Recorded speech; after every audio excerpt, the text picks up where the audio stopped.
there was a decision from the client's side to embrace the slow life. When we envisioned the project, it had to nurture this kind of a lifestyle for them. It's a really clever wall. Strategically, it either frames something or it reveals a space. It's like a common linking thread as you walk around the house. It's always your constant companion.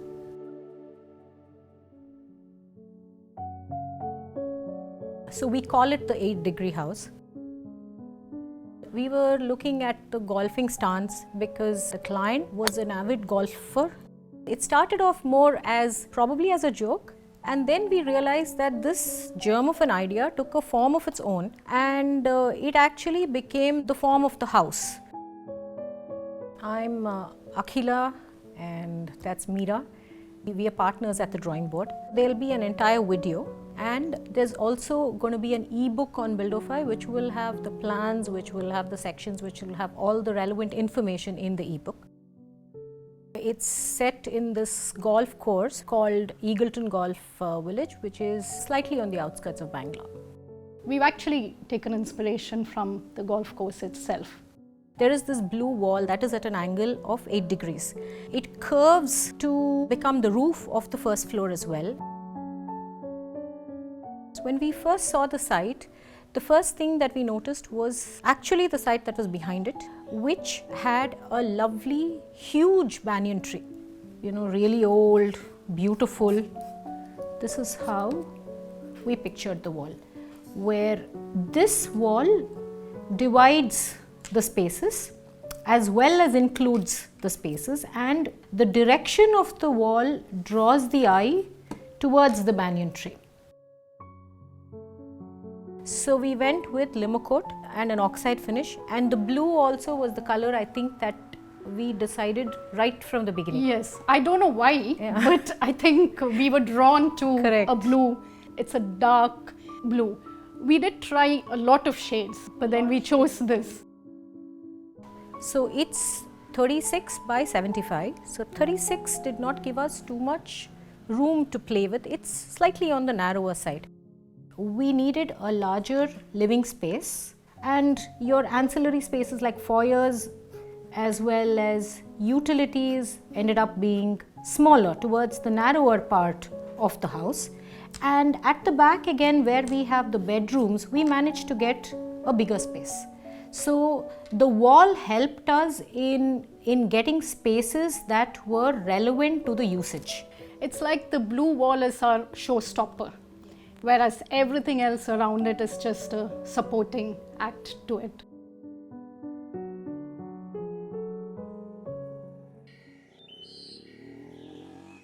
I think one of the first things that we had to do was merge functionality with experiential design.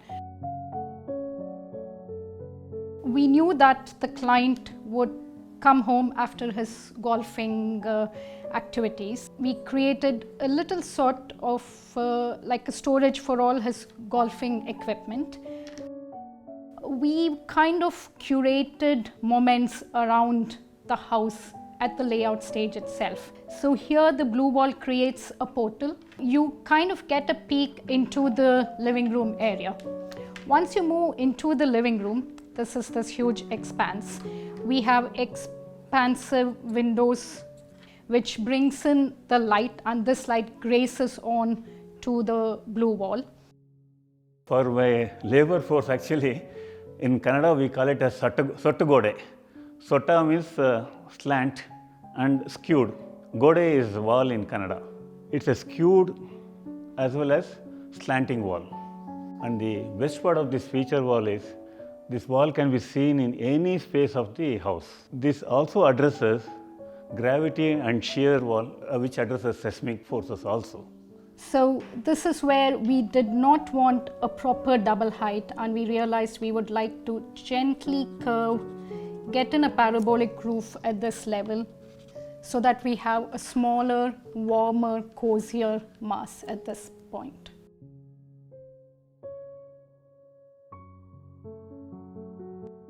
You have another alternate seating area here. This entire portion in the middle is actually where they spend most of their time in.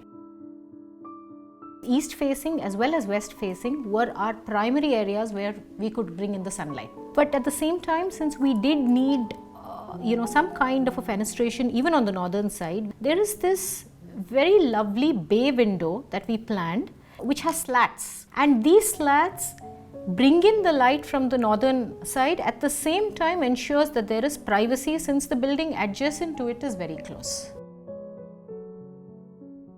This is the main kitchen, but we've introduced a utility cum prep kitchen behind it so that all the large appliances go here.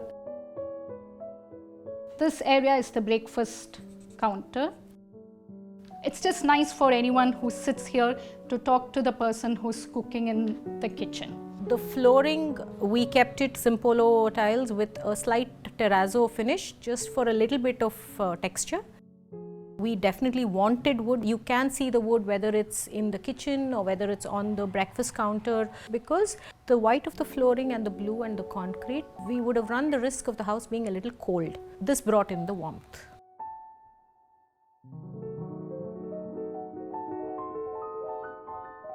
So we move on after this to the dining area. The deck is at the end of this linear portion. This, I would say, is the most favorite space of the client, because the deck is where they might read a book, they might have a cup of coffee. We've been told it's one of the most used spaces in the house. It's a nice place for a gathering with a large living and dining.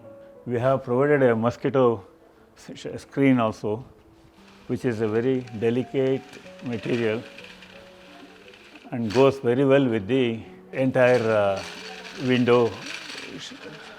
And the deck is done using black unpolished granite, and the white zigzag pattern is the leftover material from the flooring material inside what we have used. So we are trying to avoid as much as wastage as much as possible. We managed to put in her daughter's bedroom towards the end. There is a dress area which happens here. There's a small stub wall which creates a backdrop for the bed. We climb up the stairs to reach the first floor. We definitely wanted a double height space for visual connectivity. So this entire bit is a double height space. We've managed to get 2 decent sized bedrooms at the back. The apex of the roof, parabolic roof at the beginning, is 21 feet from the ground floor, whereas when it comes to this end, it's about 17 feet. So actually the roof is curved and falling also at the same time and skewed. We have a huge master suite area. The fenestrations were planned at a very early stage. We've got a corner window here, and it's like a ribbon window of just 2 feet height. So anybody who's sitting on the bed can look out onto the natural green vistas which is surrounding the master bedroom. Also, we've got a wooden window style opening here with shutters, so that when you're standing here you can look down into the double height space.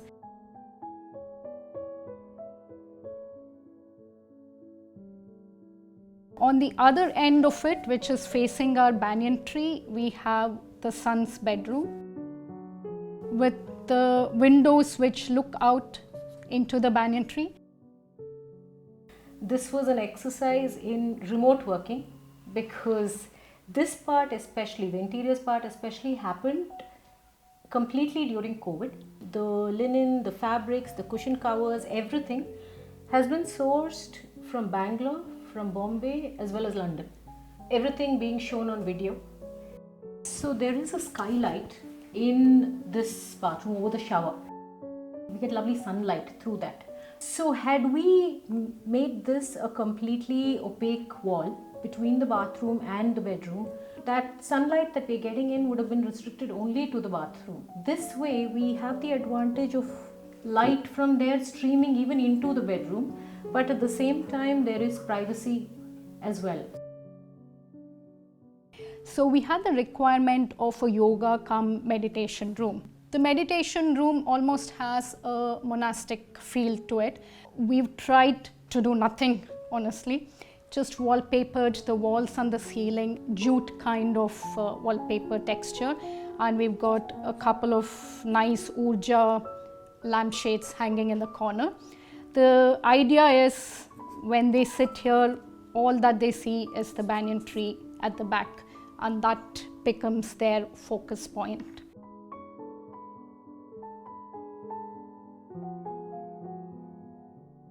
We take care to see that it reflects the clients and not us.